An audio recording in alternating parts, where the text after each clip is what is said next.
The Magic of Thinking Big, by David J. Schwartz. Introduction. I want you to imagine a sales meeting. The vice president of marketing is on stage, a man with a booming voice and a kind of electric energy.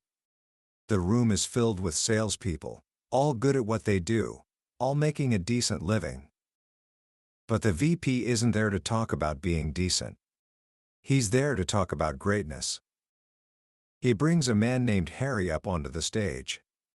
Harry is, well, he's ordinary. He doesn't look like a superstar. He's not taller, or better looking, or more sharply dressed than anyone else in the room.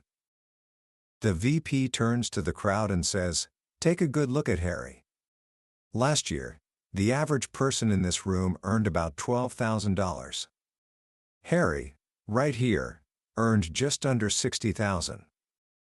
A silence falls over the room. $60,000. That's 5 times the average. The VP lets the number hang in the air, then he asks the question that's on everyone's mind. What's Harry got that the rest of you haven't? Is he 5 times smarter? He asks. No. I checked his personnel file. Our tests show he's about average in intelligence. He pauses. Did he work 5 times harder? No, not according to the reports. In fact, he took more time off than most of you. Did he have a better territory? A better education? Better health? The answer to every question is no. Harry is, by all measures, an average man. So what is it? The VP finally says, his voice dropping to a conspiratorial whisper. What's the one thing that separates Harry from everyone else? He looks at Harry, then back at the audience. The difference, he says, is that Harry thought 5 times bigger. That one simple idea, that the size of our success is determined by the size of our thinking, is the heart of one of the most quietly powerful books ever written. A book that has sold over 6 million copies and has guided some of the most successful people you've ever heard of, from presidents to CEOs to world-class athletes. It was written not by a guru on a mountaintop, but by a down-to-earth professor named David J. Schwartz. He spent years studying why some people soar while others, with the same intelligence and talent, just stay on the ground. And he found the answer wasn't in their stars, or their luck, or their circumstances. It was in their minds. Today, we're going to open up his playbook. I'm going to show you how to cure yourself of what he calls excusitis, the failure disease that holds so many of us back. And I'm going to give you the practical, grounded tools to start thinking in a way that doesn't just change your mind, but changes your entire world. This isn't about wishing for success. It's about building the mindset that makes success inevitable. Book summary. Let's begin with a question that seems almost too simple. Do you believe you can succeed? I mean, really believe it. Because according to Schwartz, that belief is the thermostat that regulates everything you will ever accomplish in your life. It's not wishful thinking. It's not just hoping something good will happen. It's a deep, unshakable conviction. Schwartz tells the story of a young woman he knew who decided, against all advice, to start her own business selling mobile homes. This was a few years back, and everyone told her she was crazy. They said, "You only have $3,000 in savings, and you need many times that to start." They said, "The market is too competitive." They said, "What do you even know about running a business?" And she listened to all of it. She admitted she lacked capital. She admitted she lacked experience. She admitted the competition was fierce. But then she said something that changed everything. She said, "But I've studied the industry, and I know it's going to grow. I've studied my competition, and I know I can do a better job than anyone else in this town. I expect to make mistakes, but I also expect to be on top in a hurry." That absolute, unquestioned belief was magnetic. It won her the confidence of 2 investors who gave her the capital she needed. It convinced a manufacturer to give her an inventory of trailers with no money down. Armed with nothing but total belief, she did the impossible. Last year, she sold over $1 million worth of trailers. Now, why does this happen? Is it magic? Drive? Schwartz says no. It's a simple, powerful process. When you truly believe you can do something, your mind automatically starts figuring out how to do it. The how-to always comes to the person who believes he can. Belief, the "I'm positive I can" attitude, generates the power, skill, and energy you need. Think of your mind as a kind of thought factory. Inside this factory, you have 2 foremen. We'll call them Mr. Triumph and Mr. Defeat. Mr. Triumph is in charge of manufacturing positive, optimistic thoughts. He specializes in producing reasons why you can, why you're qualified, why you will succeed. Mr. Defeat, on the other hand, produces negative thoughts. He's an expert in finding reasons why you can't, why you're weak, why it's all going to fail. Both of these foremen are intensely obedient. The moment you give a signal, they jump to work. If you think to yourself, "Today is a lousy day," you've just signaled Mr. Defeat. Immediately, he starts manufacturing evidence to prove you're right. He'll whisper in your ear, "It's too hot. Business will be bad. You probably won't feel well later." In just a few moments, you're sold. It is a bad day. But if you wake up and think, "Today is a fine day," you've signaled Mr. Triumph. He immediately gets to work, telling you, "The weather is refreshing. It's good to be alive. You can really get a lot done today." And suddenly, it is a good day. The most important thing to remember is that the more work you give to either foreman, the stronger he becomes. If you constantly call on Mr. Defeat, he'll hire more staff and take up more space in your mind, until eventually, nearly all your thoughts are negative. The only wise thing to do, Schwartz says, is to fire Mr. Defeat. You don't need him. You don't want him around telling you that you can't, that you'll fail. From now on, put Mr. Triumph in charge of your thought factory 100% of the time. But if it's that simple, if all we have to do is believe and focus on the positive, why doesn't everyone do it? This brings us to what drive Schwartz identifies as the great sickness of the unsuccessful, a mind-deadening disease he calls excusitis. Excusitis is the disease of the excuse maker. And every person who has failed in life has an advanced case of it. The more successful the individual, the less inclined he is to make excuses. But the person who has gone nowhere and has no plans to get anywhere always has a whole book of reasons to explain why. They're quick to tell you why they haven't, why they don't, why they can't, and why they aren't. Drive. Schwartz says this disease comes in 4 common, but very destructive, forms. The first is health excusitis. This is the excuse of "my health isn't good." It ranges from "I just don't feel well" to very specific ailments. Millions of people use their health as a reason for not doing what they want to do, for not taking on more responsibility, for not achieving success. But think about it. President Franklin Roosevelt could have hidden behind his paralyzed legs. President Eisenhower could have used his heart attack as a reason to step back. But they didn't. Success-thinking people refuse to surrender to it. Schwartz tells a story of 2 men he met in one afternoon. The first was a man of about 30 who, after hearing Schwartz speak, came up to him and said, "I'm afraid your ideas can't do me much good. You see, I've got a bad heart, and I have to hold myself in check." He explained that he'd seen 4 different doctors, but none of them could find anything wrong. The second man was on a plane to Detroit. A few minutes after takeoff, Schwartz heard a strange ticking sound coming from the man sitting next to him. The man smiled and said, Oh, it's not a bomb. It's just my heart. Just 21 days earlier, he had undergone an operation to install a plastic valve in his heart. When Schwartz asked him what he planned to do, the man replied with incredible optimism, "Oh, I've got big plans. I'm going to study law when I get back to Minnesota. Someday I hope to be in government work."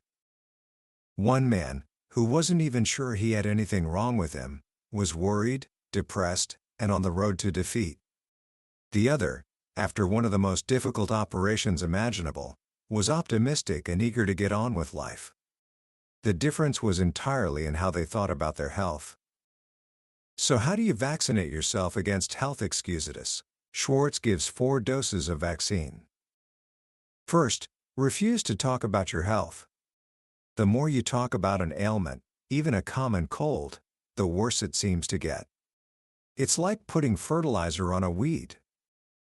Second, refuse to worry about your health.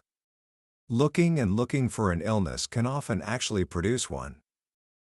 Third, be genuinely grateful that your health is as good as it is. As the old saying goes, I felt sorry for myself because I had ragged shoes, until I met a man who had no feet. And fourth, remind yourself often, it's better to wear out than rust out. Life is yours to enjoy. Don't waste it thinking yourself into a hospital bed. The second form of excusitis is intelligence excusitis.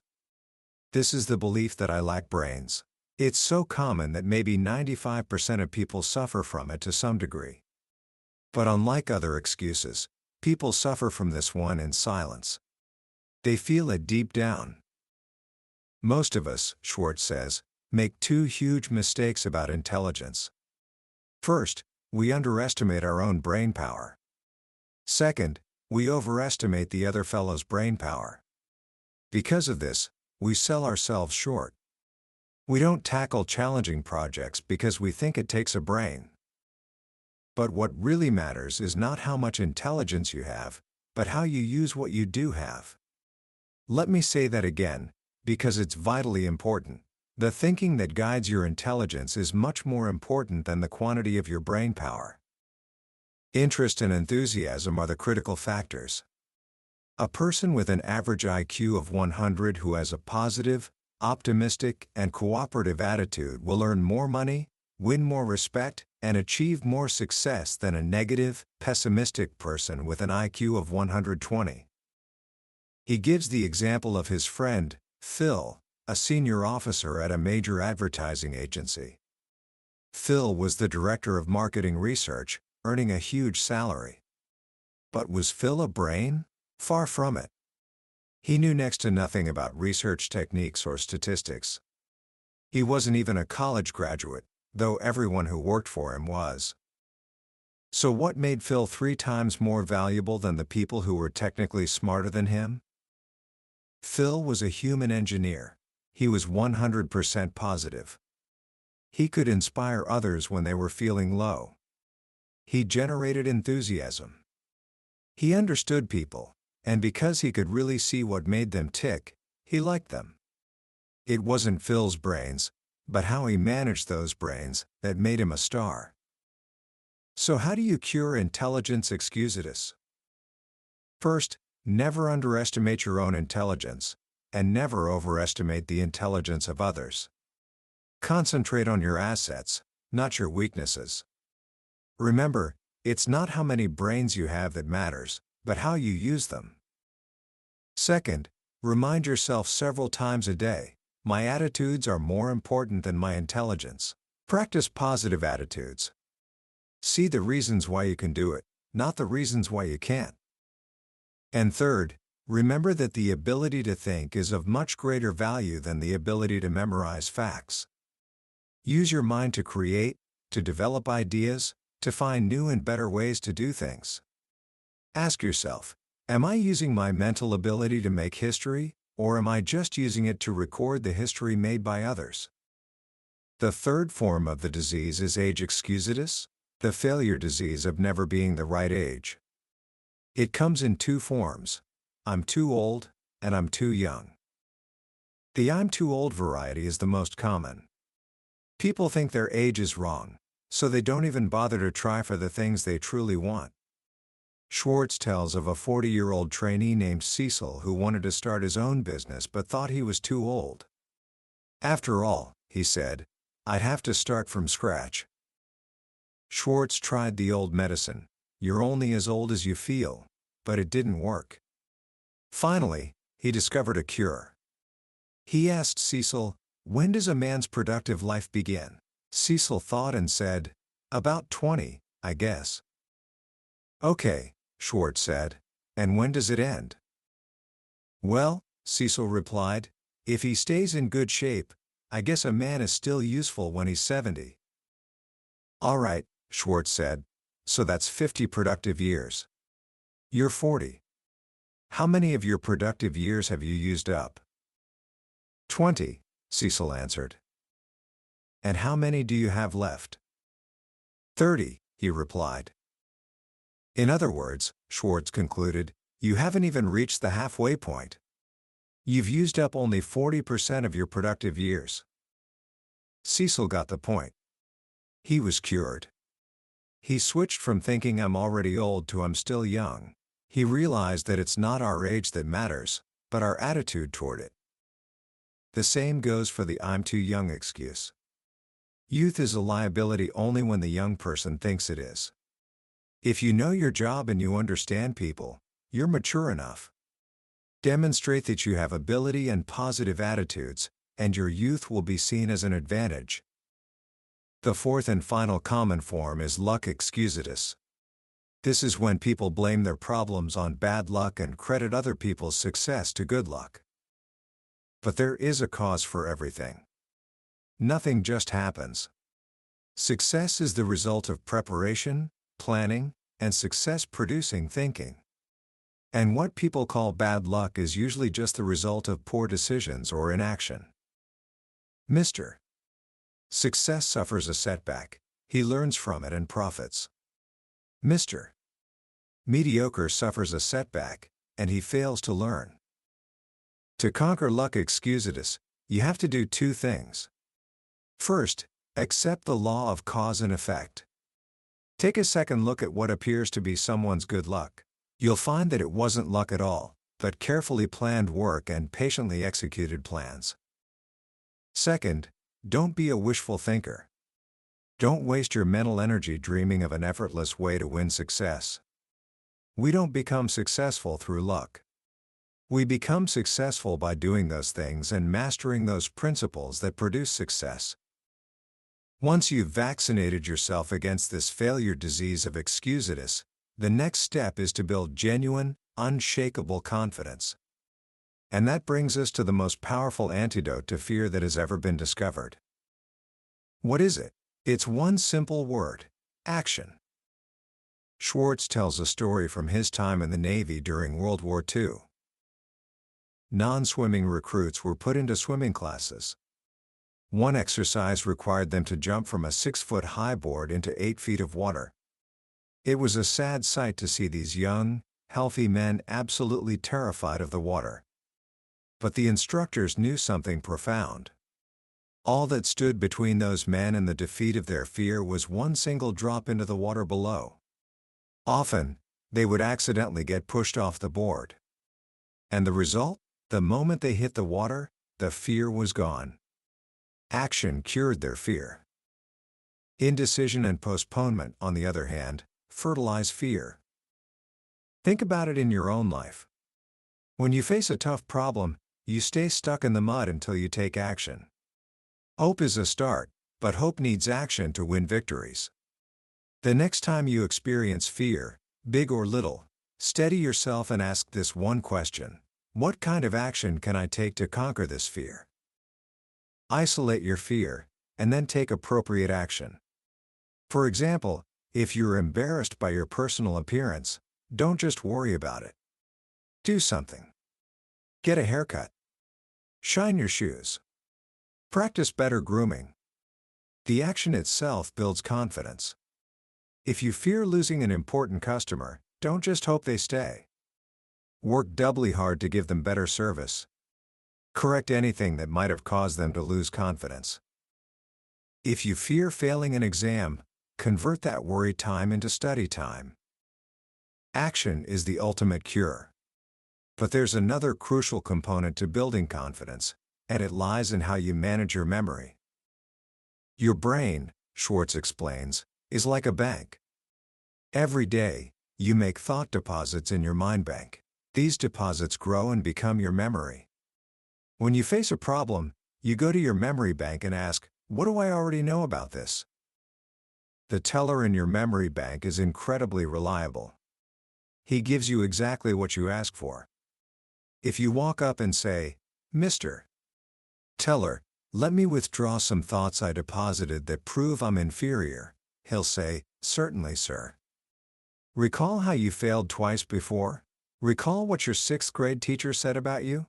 Recall what you overheard your coworkers saying? And on he goes, pulling out every negative thought deposit you've ever made. But if you approach him and say, "Mr. Teller, I face a difficult decision. Can you supply me with any thoughts that will give me reassurance?" He'll say, "Certainly, sir," and this time he'll deliver thoughts of success. Recall the excellent job you did in a similar situation? Recall how much confidence Mr. Smith placed in you? Recall what your good friend said about you? You get to choose which deposits to withdraw. So, to build confidence, you must do two things. First, deposit only positive thoughts into your memory bank. Everyone encounters unpleasant and discouraging situations. The unsuccessful person dwells on them. They become the last thing they think about at night. The successful person, on the other hand, doesn't give it another thought. He specializes in putting positive memories into his bank. Just before you go to sleep, count your blessings. Recall the good things you saw people do that day. Recall your little victories. Second, withdraw only positive thoughts from your memory bank. Don't build mental monsters. When you remember situations, concentrate on the good part of the experience and forget the bad. Refuse to recall the unpleasant thoughts. If you do this, your confidence will zoom upward. So we've learned to build belief, cure excusitis, and build confidence through action and a positive mind bank. Now, let's get to the heart of the matter. How, exactly, do we think big? The first step is to stop selling yourself short. Most of us go through life thinking we're smaller than we really are. This self-deprecation shows up in countless ways.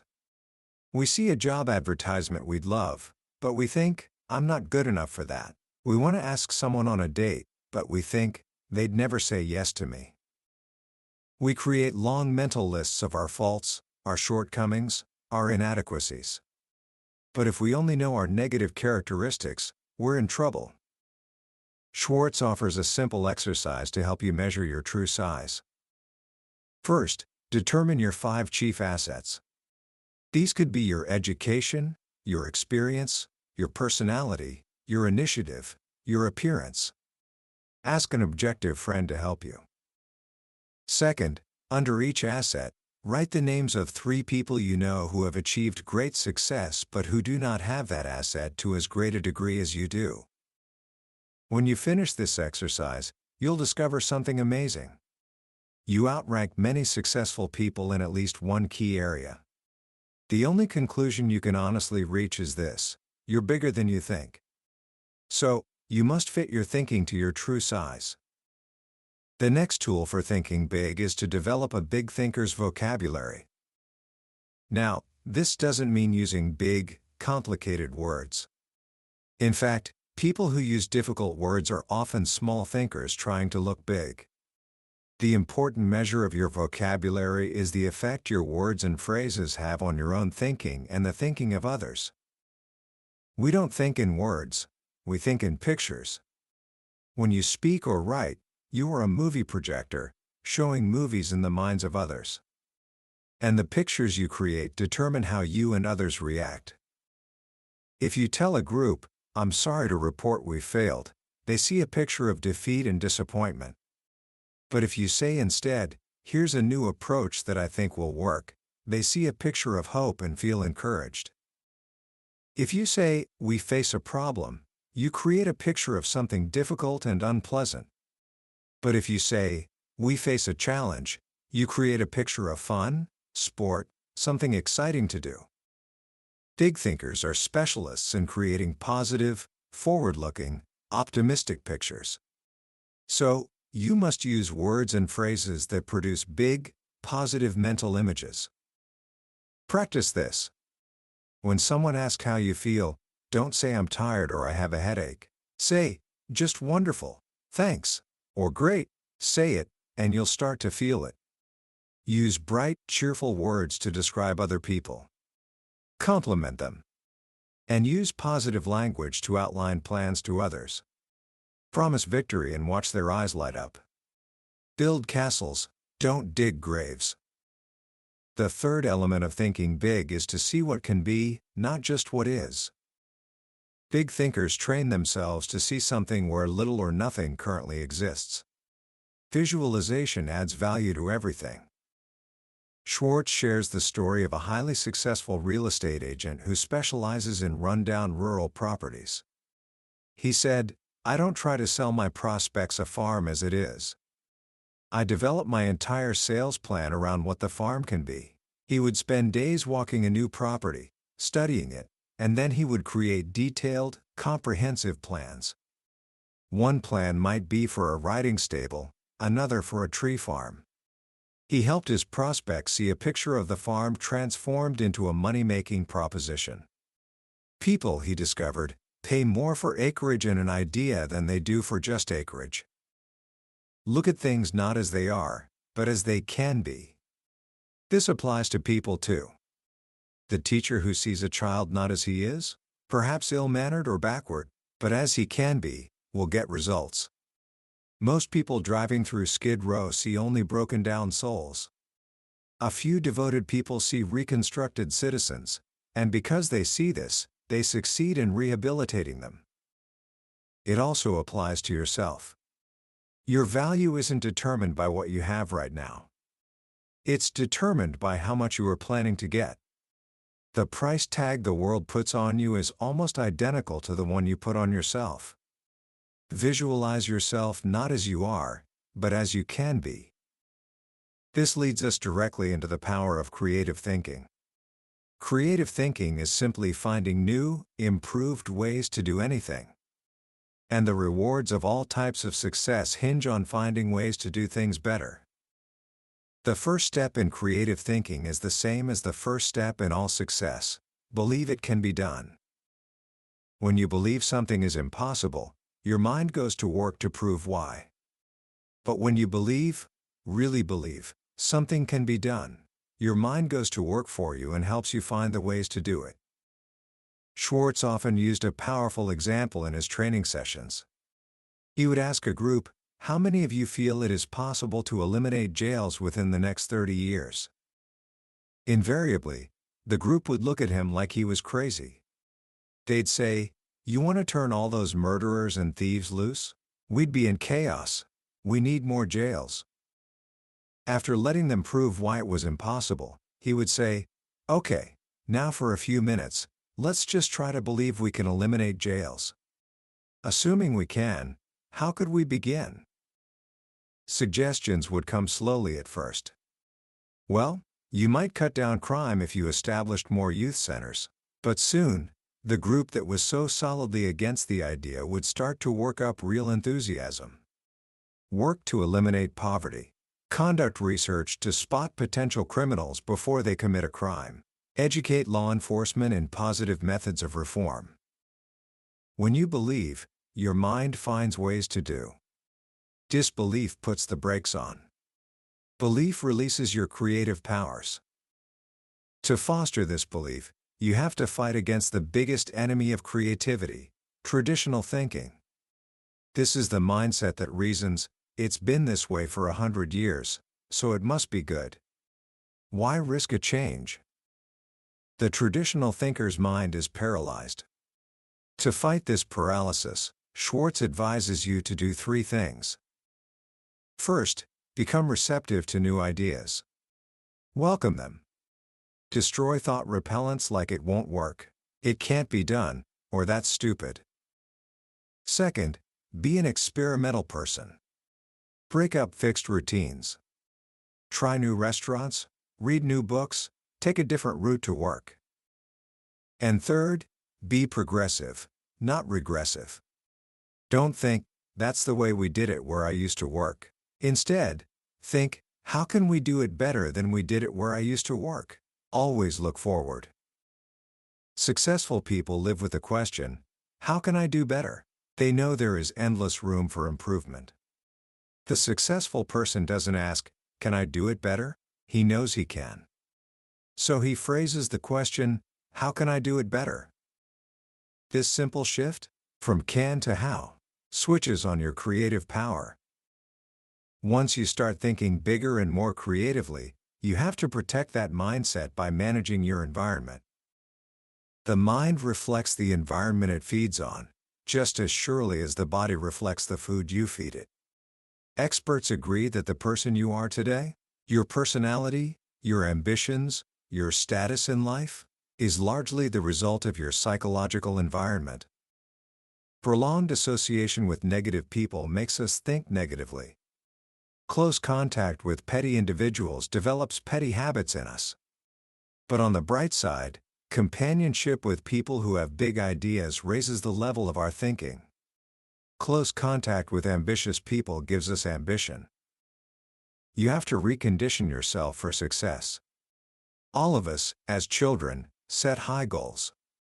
We plan to conquer the unknown, to be leaders, to become wealthy and famous. But what happened? Long before we reached the age where we could work toward those objectives, a multitude of suppressive influences went to work. From all sides, we heard, it's foolish to be a dreamer. You've got to have money to go places. Luck determines who gets ahead. As a result, most people fall into one of three groups. The first group is those who have surrendered completely. They are convinced they don't have what it takes. They go to great lengths to rationalize their situation and explain how happy they are. The second group is those who have surrendered partially. They start out with hope, but after a decade or so, the resistance builds up. They decide that greater success just isn't worth the effort. Deep down, they know they have surrendered. The third group is those who never surrender. This group, maybe 2 or 3% of the total, doesn't let pessimism dictate.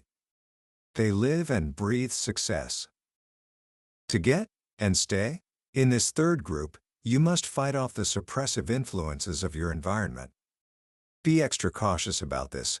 Don't let negative thinking people, the negators, destroy your plan. They are everywhere, and they seem to delight in sabotaging the positive progress of others. Make no mistake, you are judged by the company you keep. Birds of a feather flock together. Fellow workers are not all alike. Some are negative, others are positive. How we think is directly affected by the group we're in. Be sure you're in the flock that thinks right. Schwartz offers a simple, powerful rule. Go first class. That is an excellent rule to follow in everything you do.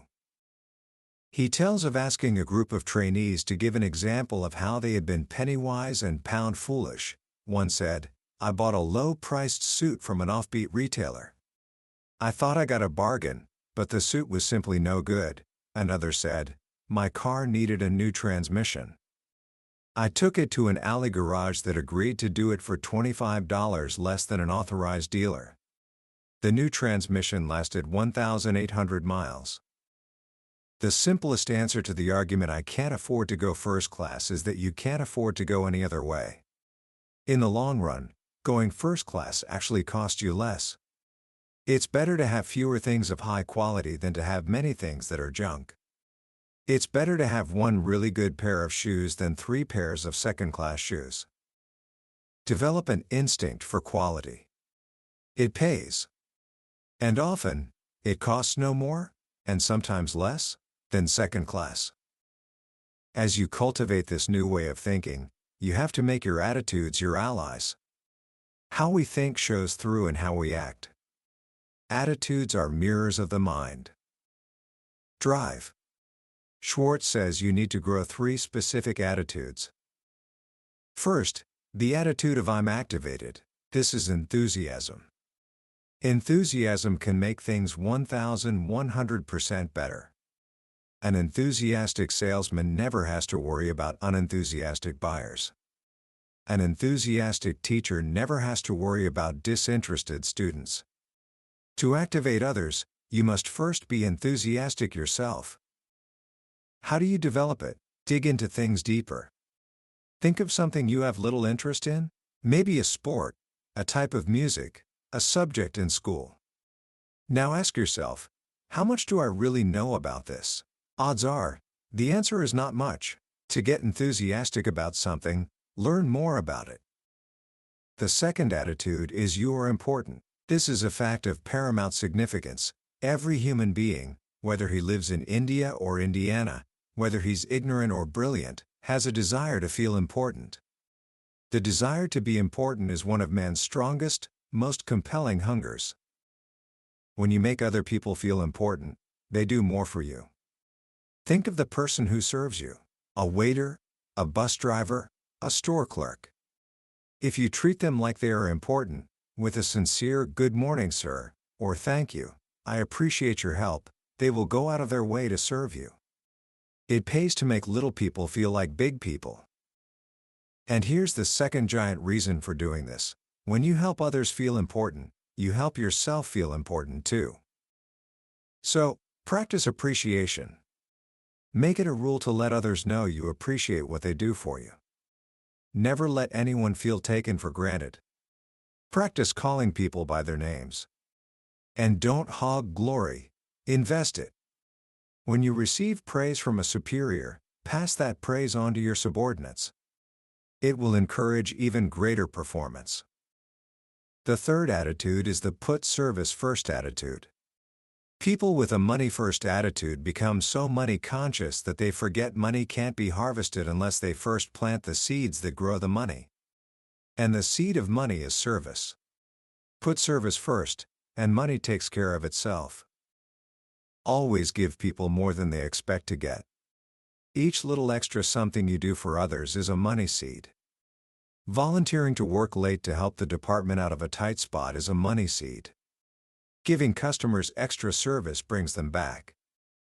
With these attitudes as your allies, you are ready for the final, most crucial step: get the action habit. Thinking is important. But an idea, acted upon and developed, is 100% better than a terrific idea that dies because it isn't followed up. As you study people, you'll find they fall into 2 groups: the successful or active, we'll call them activationists. The unsuccessful or passive, we'll call them passivationists. Mr. Activationist is a doer. He gets things done. Mr.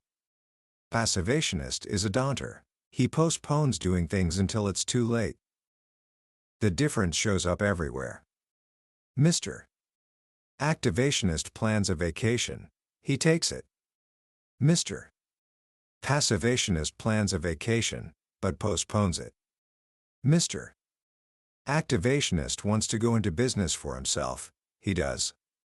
Mr. Passivationist also wants to, but he finds a good reason why he shouldn't. So how do you become an activationist? First, don't wait until conditions are perfect. They never will be. Expect future obstacles and meet them as they arise. The test of a successful person is not the ability to eliminate all problems before they arise, but to meet and solve them when they do. Second, remember that ideas alone won't bring success. They have value only when you act on them. A good idea, if not acted upon, produces terrible psychological pain. The pain of it might have been. Third, think in terms of now. The words tomorrow, next week, later, sometime are often synonyms for the failure word, never. Lots of good dreams never come true because we say, "I'll start someday," when we should say, "I'll start now." And finally, seize the initiative. Be a crusader. When you see something that ought to be done, pick up the ball and run. And be a volunteer. The person who volunteers stands out. He receives special attention. He gives himself an opportunity to show he has special ability and ambition. Of course, even when you act, you will face setbacks. The difference between success and failure is found in one's attitude toward these disappointments. When a commercial airliner crashes, the Civil Aviation Administration is on the scene immediately. They don't just say, "Well, that's the way the ball bounces." They investigate, they find the cause, and they take immediate steps to prevent a similar accident from ever happening again.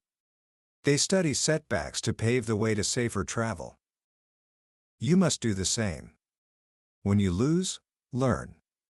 Salvage something from every setback. To do this, you must have the courage to be your own constructive critic. Don't blame others. Be objective. See if you have a weakness that you've never noticed before, and then take action to correct it. Being self-critical is constructive. Blaming others is destructive. And stop blaming luck. Research your setbacks. Find out what went wrong. Blaming luck never got anyone where he wanted to go. Finally, you must blend persistence with experimentation. Stay with your goal, but don't beat your head against a wall. If you aren't getting results, try a new approach. All of this, belief, action, overcoming fear, thinking big, is powerful. But without one final element, it's like a ship without a rudder. That element is goals. A goal is more than a dream, it's a dream being acted upon.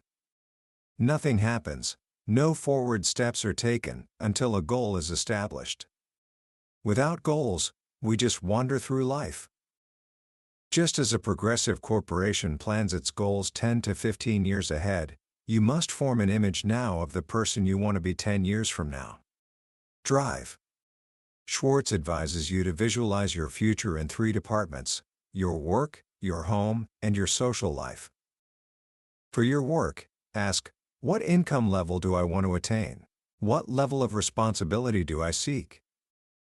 For your home, ask, what kind of standard of living do I want to provide for my family? What kind of house do I want to live in? For your social life, ask, what kinds of friends do I want to have? What leadership positions would I like to hold? Write it down. Your life is too important to be left to chance. And don't be afraid to be a little blue sky. People today are measured by the size of their dreams. Once you set a goal, you must surrender to it. When you surrender to your goal, something amazing happens. The goal works itself into your subconscious mind, and it begins to act as your automatic pilot. It signals to you, do this, or don't do that. It won't help you get where you want to go. It keeps you on course. You achieve this goal one step at a time. The principle of the next mile is the only intelligent way to attain any big objective. A house is built one brick at a time. A football game is won one play at a time. Start marching toward your ultimate goal by making the next task you perform a step in the right direction. All of these principles, when put together, forge you into a leader. To achieve the highest levels of success, you need the support and cooperation of others. And that requires leadership. Schwartz boils leadership down to 4 rules. First, trade minds with the people you want to influence. You must see things through their eyes. Before you act, ask yourself, what would I think of this if I exchanged places with the other person? Second, apply the be human rule. In every situation, ask yourself, what is the human way to handle this? Show that you put people first. Give them the treatment you would like to receive. Third, think progress, believe in progress, push for progress. Think improvement in everything you do. Think high standards in everything you do. Subordinates tend to become carbon copies of their chief. Be sure the master copy is worth duplicating. And fourth, Take time out to confer with yourself. All great leaders, from Moses to Roosevelt, spent considerable time alone in solitude. They used that time to put the pieces of a problem together, to work out solutions, to plan, in short, to do their super thinking. Spend some time alone every day just for thinking. In the end, the magic of thinking big is not a trick. It is a conscious, deliberate choice. A choice to see yourself as bigger than you are, to see the world as full of possibility, and to act on that vision. It's a choice to stop making excuses and start making progress. It's a choice to believe, truly believe, that you can succeed, and then to get to work. Commentary. So, what do we take away from a book written over 60 years ago? It's easy to look at a classic like The Magic of Thinking Big and wonder if its lessons still apply in our fast-paced, digital world. But the reason this book has endured isn't because of its business strategies or its specific examples. It's because drive. David Schwartz wasn't writing about business. He was writing about human nature. The fears he describes? The fear of failure, the fear of what others think, the fear of not being smart enough or young enough or old enough, are the same fears that hold us back today. The excusitis he diagnosed is just as rampant in 2025 as it was in 1959. The most powerful lesson, for me, is the sheer simplicity and practicality of his advice. He doesn't ask you to have a genius IQ or a privileged background. He just asks you to make a choice about how you're going to use your mind. Are you going to let Mr. Defeat run your mental factory, or are you going to put Mr. Triumph in charge? For someone just starting out, maybe a young person of 17 listening to this is the most liberating idea in the world. Your success isn't predetermined. It's a product of your thoughts. You have the power, right now, to start managing those thoughts in a way that serves you. If you were to take just 3 simple actions from this book starting today, I would suggest these. First, become a front-seater. Drive. Schwartz points out that in any meeting or classroom, most people scramble for the back row so they won't be too conspicuous. They do this because they lack confidence. He says, from now on, make it a rule to sit as close to the front as you can. Sure, you might be more conspicuous, but as he wisely notes, there is nothing inconspicuous about success. This small physical act starts to rewire your brain for confidence. Second, cure yourself of one form of excusitis. Pick one, just one, of the 4 major types we talked about. Is it your health, your intelligence, your age, your luck? For 1 week, consciously refuse to use it as an excuse for anything.